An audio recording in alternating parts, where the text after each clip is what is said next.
Bonjour, aujourd'hui je vais vous parler du mal-être et de la dépression et je vais vous parler du mal-être justement d'un jeune ou d'un enfant qui ne sait pas qui est son papa ou inversement. L'identité d'un enfant commence par justement par ses parents, c'est-à-dire que par son papa ou bien par sa maman. On verra que dans certains cas et tout, certains parents, c'est-à-dire que certaines mamans, on va dire, ou certains papas, justement, refusent de dire à l'enfant qui est leur géniteur. Prenons spécialement le cas d'une maman, par exemple, qui ne dit pas à son enfant qui est son papa. Dans une situation pareille, je vous encourage vraiment, si c'est possible, de dire à votre enfant qui est son papa. Même si c'est un bandit, même si c'est un malfrat, peu importe et tout, il est important pour lui de savoir qui est son père, justement pour pouvoir mieux avancer dans sa vie à lui.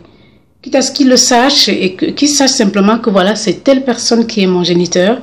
Et après, il est libre. Voilà, de ne pas le voir, ou alors après même vous pouvez l'empêcher de le voir parce que vous vous rendez compte que le voir c'est pas bien pour son avenir ou bien pour sa vie et tout, mais simplement qu'il sache qu'il puisse quand même poser un doigt sur qui est son géniteur, sur qui est son père. Et vice versa aussi, on trouve aussi des papas qui empêchent justement l'enfant de savoir qui est sa maman. Sachez qu'un enfant a besoin justement de savoir qui est son père, qui est sa mère pour grandir. Même si celui-ci est n'importe quoi, je précise bien, s'il est un bandit, un malfrat, un malhonnête, tout ce que vous voulez et tout, je pense pour ma part que c'est important qu'il sache quand même qui est son père ou qui est sa mère. Voilà. Si celle-ci ne vit plus ou n'existe plus, à mon avis, c'est bien quand même à un moment de lui dire, voilà, cette personne n'existe plus, ainsi de suite, pour pouvoir mieux construire cet enfant, pour pouvoir mieux le construire lorsqu'il grandit et tout. Bien nombre de personnes, justement, bien nombre de jeunes qui ne connaissent pas, à qui on n'a pas montré qui est la figure paternelle ou bien maternelle et tout, vivent dans un état de mal-être, voire de dépression, parce qu'ils sont toujours à la recherche de cette figure-là. Ils sont toujours en train de se demander, mais est-ce que je lui ressemble? Est-ce que j'ai des traits de son caractère? Est-ce que j'ai ses yeux? Est-ce que j'ai sa bouche? Est-ce que j'ai ceci? Ainsi de suite, ainsi de suite. Dans les cas où c'est vraiment impossible, oui, là, ça se comprend. Mais si c'est possible, de grâce, si c'est possible, ne cachez pas à vos enfants, ne cachez pas de leur montrer qui est leur père ou qui est leur mère. Dites-le leur. Même si après, vous les empêchez de les voir forcément, mais dites-leur au moins que voilà, celui-là, voilà, c'est ton papa, ou bien celle-là, c'est ta maman. Simplement afin qu'il puisse forger vraiment sa personnalité autour, justement, de cette figure-là. C'est très difficile pour un enfant lorsqu'il va peut-être à l'école et que voilà, il peut pas se dire mon père ressemble à ceci ou ma mère ressemble à ceci. S'il a au moins une idée de ça et que ce père ou cette mère n'est pas là, ce n'est pas grave. Simplement qu'il sache que voilà, mon père ou ma mère sortait de tel endroit. Ça permet à cet enfant, voilà, de grandir, de ne pas grandir comme un oiseau qui ne sort de nulle part, on va dire ça un peu comme ça.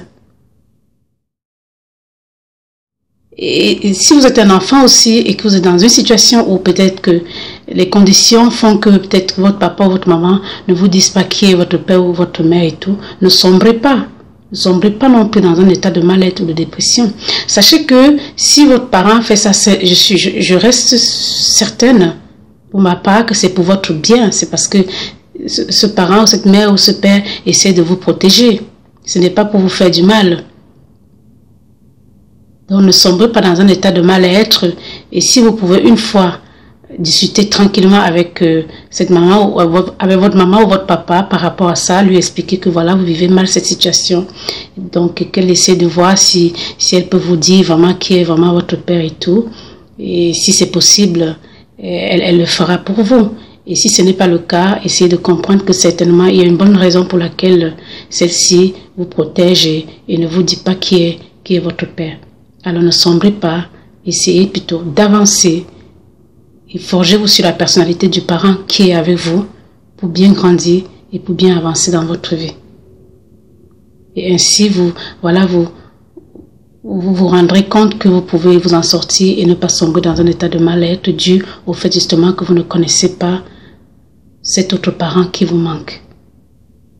Et si vous êtes dans une situation aussi où vous ne connaissez peut-être pas les deux parents, comme pour les enfants adoptés, forgez-vous votre personnalité sur les parents qui sont avec vous, qui vous ont adopté, parce que s'ils ont déjà eu l'amour de vous adopter, c'est prouver à quel point ils ont beaucoup d'amour à vous donner. Ça, c'est pour parler des cas des enfants justement qui sont adoptés et tout. Sachez qu'un parent qui adopte un enfant, c'est un parent qui a beaucoup d'amour à donner. Alors, si vous êtes plutôt dans ce genre de cas de figure où vous ne connaissez peut-être pas un de vos parents ou les deux de vos parents parce que vous êtes adopté et tout, forgez-vous donc sur vos parents, recevez l'amour qu'ils vous donnent et grandissez avec cet amour et vous deviendrez quelqu'un de formidable. À vous tous donc qui ne connaissez pas un de vos parents ou deux de vos parents ou tous les deux de vos parents et tout, je vous souhaite vraiment le meilleur, beaucoup de courage et ne sombrez pas dans un état de mal-être voire de dépression. Que le meilleur à vous tous et beaucoup de grâce. Merci.